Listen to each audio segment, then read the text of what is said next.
RRB, l'invité du matin. Bonjour Elisabeth Noir. Bonjour Nicolas. Et ce matin, avec votre invité, on va parler du cycle de travail lancé jeudi dernier par le président du gouvernement Thierry Santa. Un nouveau nickel pour un nouveau monde. Et oui, puisque notre invité du matin, c'est Jean-Marc Bouvet, consultant au sein du cabinet stratégique. Bonjour. Bonjour. Merci d'accepter notre invitation. Vous avez travaillé à l'élaboration de ce cycle de travail, un nouveau nickel pour un nouveau monde. C'est quoi l'objectif de cette opération? Pourquoi l'avoir intitulé cycle de travail? En quoi ça consiste exactement? Alors d'abord, ce qu'on a essayé de faire, c'est le nickel est un sujet qui est souvent commenté en Nouvelle-Calédonie, mais il est souvent tenu entre d'un côté les politiques, de l'autre les mineurs. On a essayé de déplacer ce débat à l'ensemble de la société calédonienne et en particulier les parties prenantes, les organisations, institutions qui sont concernées directement par ce sujet. Alors ça a été une opération qui a été lancée jeudi par le président du gouvernement. Vous, quel est votre rôle exactement? Alors d'abord, je voudrais effectivement, elle a été lancée en communication jeudi, mais ça fait des semaines en fait que le travail a commencé. Je voudrais remercier la quinzaine de pilotes qui a déjà commencé à travailler. Il y a beaucoup de choses qui se passent déjà dans les coulisses et on nous a posé des questions depuis maintenant plusieurs mois. Vous n'avez pas encore communiqué, est-ce que ça va continuer ou pas? Voilà, je veux dire que ça commence assez bien. On a même déjà des réponses à la consultation, donc on est content, ça a vraiment démarré. Alors pour cause de Covid-19, on imagine que cette opération, ce cycle de travail va se dérouler entre Calédoniens, ou est-ce qu'il va pouvoir y avoir quand même des apports extérieurs? Oui, alors le Covid a eu beaucoup d'impact effectivement sur ce cycle de travail. Il était prévu de démarrer beaucoup plus tôt dans l'année, évidemment. Le gouvernement a eu à ce moment-là d'autres préoccupations et on le comprend bien. Donc on a pris un petit peu de retard. Mais ça veut pas dire que parce qu'on peut pas déplacer des gens, qu'on va pas forcément aller chercher des avis à l'extérieur. D'abord, en Calédonie, il y a beaucoup de gens qui ont travaillé. Nous, on a constaté ça dans tous les entretiens qu'on a menés depuis des mois. Il y a des études, il y a des expertises, il y a des opinions, il y a des choses extrêmement intéressantes, mais personne n'a jamais accès à la totalité de ces idées. Donc déjà, nous, au niveau de la Calédonie, on a beaucoup de choses à faire valoir. Et on a commencé à les rencontrer. Alors on a eu une rencontre avec des experts qui sont en RSE, donc tout ce qui est communauté, environnement, la responsabilité sociétale des entreprises. On a des rencontres avec des personnes qui ont des problématiques qui sont proches de la Nouvelle-Calédonie, on a des financiers, bref, on va faire venir entre guillemets des témoignages, alors soit sous forme de petites capsules qu'on mettra sur le site nickel.nc, soit directement sous forme de contribution, et c'est les pilotes des groupes qui nous diront, nous on aimerait bien avoir un éclairage sur ça, puis à charge à nous après d'aller voir si on a des experts sur la place mondiale. Alors pour que les choses soient claires, que les gens comprennent bien de quoi il s'agit, on sait que le nickel, c'est un vaste sujet et qu'en Nouvelle-Calédonie, il y a des divergences, il y a des positions très fermes, antagonistes, une doctrine nickel même pour certains. Le but, c'est d'arriver à rapprocher les positions et les points de vue. C'est pas de définir une stratégie nickel comme dont on parle depuis des années. C'est quoi exactement le but? Alors non, clairement, le but, c'est pas de faire une stratégie. Le nickel est un sujet compliqué. On voit bien que c'est un sujet compliqué entre l'aspect technique, l'aspect sociétal, l'impact. L'objectif, c'est de faire connaissance. L'objectif, c'est de rassembler la connaissance. Donc en fait, ce qu'on va réaliser comme travail, quand je dis on, c'est les parties prenantes, c'est les 120 parties prenantes identifiées. Il y a beaucoup de gens engagés dans ce sujet, dans ce cycle de travail. C'est d'arriver à faire ensemble la somme de tout ce qu'on sait. Je vous prends juste un exemple. On parle du fonds pour les générations futures depuis très longtemps. Quand on a creusé, quand on a commencé à interroger les uns et les autres, on a trouvé pas moins de 6 études. 6 qui sont excellentes, avec des comparaisons sur le fond, avec des comparaisons internationales. On a des propositions de financement, des propositions d'objectifs parfois. Bref, il y a une vraie base de travail. Donc on va pas repartir de rien, on va essayer d'aller se nourrir de tout ça. Donc l'objectif du cycle de travail Nickel NC, c'est de rassembler cette connaissance ensemble, de la partager pour qu'elle puisse après, effectivement, vous avez rappelé qu'il y a un débat politique et il aura vocation à continuer, servir l'ensemble des opinions, puisqu'on partira d'une réalité qui sera partagée et comprise par tous les acteurs. Alors qui va participer véritablement? Qui sont les différents acteurs et comment ça va s'organiser ce cycle de travail? Alors vous imaginez bien qu'avec 120 parties prenantes, des institutions, un sujet comme celui-là, il a fallu qu'on soit un petit peu inventif. Donc ce qu'on a fait au départ, c'est qu'on est parti des thématiques du travail réalisé depuis une trentaine d'années, qu'il y avait 5 thématiques identifiées, j'imagine qu'on y reviendra après, je vais pas les détailler tout de suite. Et en fait, en cours de route, les intervenants nous ont dit non, mais nous en fait, il y a une 6e thématique. Donc on a bougé un peu les lignes. Donc on a 6 groupes, 6 thématiques. Chaque thème, RSE, administration, etc., est piloté par des pilotes qui sont des organisations. Donc là, on va avoir le CESE, on va avoir la DECAL, on va avoir... Enfin, il y a une quinzaine d'organisations qui sont en pilotage. Donc elles, leur boulot, ça va être de prendre le fichier des parties prenantes, de se renseigner sur les études qui existent et de centraliser la connaissance pour essayer de faire un point, un état de là où on en est sur son sujet. Et rien n'empêche ces groupes de travailler ensemble sur des sujets mixtes. Parce qu'évidemment, si on a un groupe sur les retombées financières, enfin les retombées économiques des activités minières et métallurgiques, ça impacte le fond. Donc l'idée, c'est pas de faire des cloisons, de mettre des silos, c'est de voir comment on peut travailler ensemble. Bon, ça, c'est le fond du travail. Après, il y a un niveau au-dessus, c'est ce qu'on appelle le comité de pilotage. Alors, le comité de pilotage, ça ressemble les trois provinces, ça rassemble le CESE, donc le Conseil économique et social, ça rassemble le Sénat coutumier, le président du Congrès, le président du gouvernement, le vice-président du Congrès, le CIM, donc le syndicat des industries de la mine, et le SEM, le syndicat des exportateurs de minerais. Et alors, vous dites, en principe, les trois provinces, on dit que la province Nord n'a pas vraiment envie de s'associer à ce cycle de travail.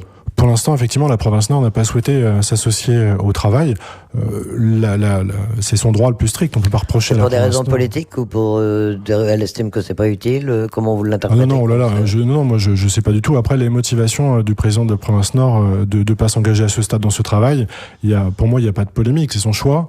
Là, on est effectivement, je pense, dans l'ordre du débat politique. Sachez simplement que pour nous, il n'y a pas d'exclusive.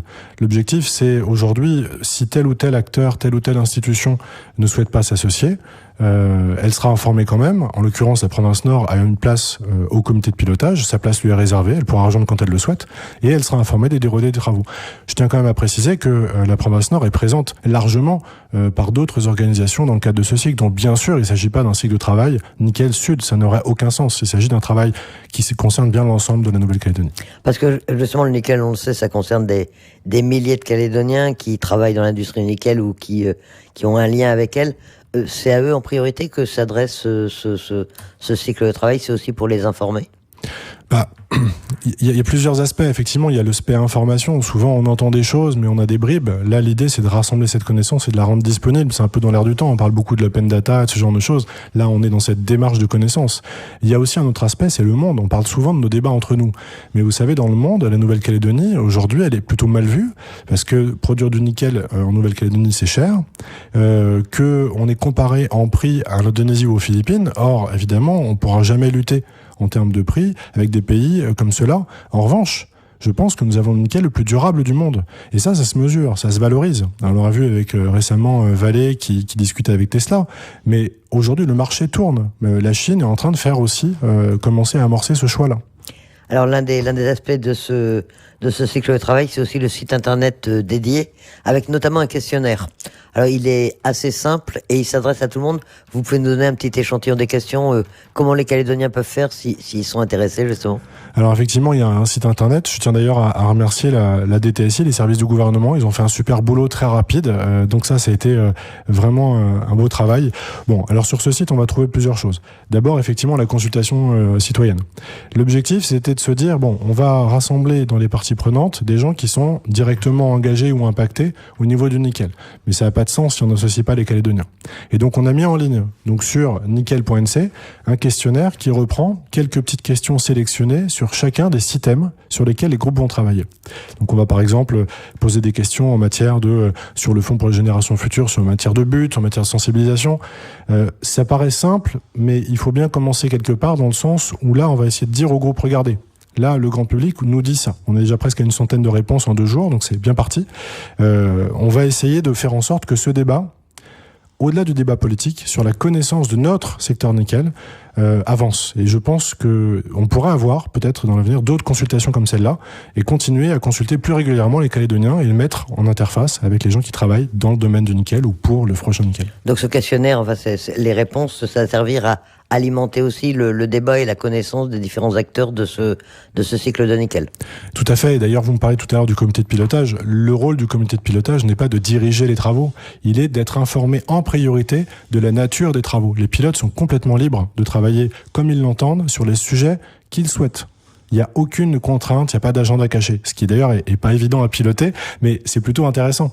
Et on a aujourd'hui un débat qui a vocation à être un peu mieux connu, un peu mieux maîtrisé, parce qu'on va devoir faire des choix. Et à part ce questionnaire auquel les Calédoniens sont appelés à répondre, qu'est-ce qu'on trouve sur ce site internet ? Il va faire vivre au fur et à mesure le cycle de travail ? Ouais, c'est une plateforme. Quand tout à l'heure on disait faut faire connaissance, partager cette connaissance, ça aurait été un petit peu vain de se dire on partage cette connaissance, on fait une espèce d'événement, voir un livre blanc et au revoir. Là, l'idée c'est de laisser quelque chose qui puisse dans la durée être alimenté. Donc là, on va avoir les 6 groupes qui sont déjà en ligne. Alors, si ceux qui nous écoutent veulent aller les voir, ils le peuvent. Les 6 groupes qui vont être présentés un petit peu dans leurs orientations. On ramènera, quand ce sera le moment, des éléments sur le fond, des éléments sur des possibilités, des contributions, des études, quand on aura le droit de les publier. Et puis, cette consultation citoyenne. Les 6 groupes, vous pouvez nous rappeler ce que c'est, de quoi il s'agit ? Alors, il y a 6 groupes. Le premier groupe, c'est ce qu'on appelle le groupe RSE. En gros, c'est tout ce qu'on fait en Calédonie en matière d'environnement, en matière de relations avec les communautés, en matière de développement social. Il y a beaucoup d'initiatives. À peu près aucun mineur ou métallurgiste n'a les mêmes que les autres. Chacun a une initiative différente. Par contre, tout le monde fait quelque chose. Or, rassembler cette connaissance pour savoir ce qui marche pas, pourquoi et qu'est-ce qu'on pourrait faire mieux, c'est l'objectif de ce premier groupe. Deuxième groupe, c'est le guichet unique. On entend souvent parler de l'accompagnement. Il faut imaginer aujourd'hui, quand on est un mineur ou un métallurgiste, on a un nombre incroyable d'administrations à rencontrer et de réglementations à respecter. Les mineurs et les métallurgistes, on dit nous, ça nous dérange pas du tout. Par contre, on voudrait bien arriver à se coordonner pour que ça nous prenne moins de temps. Donc là, l'idée, c'est de voir entre tous les acteurs concernés si c'est possible. Troisième sujet, et pas des moindres, optimisation, ressources et réserves.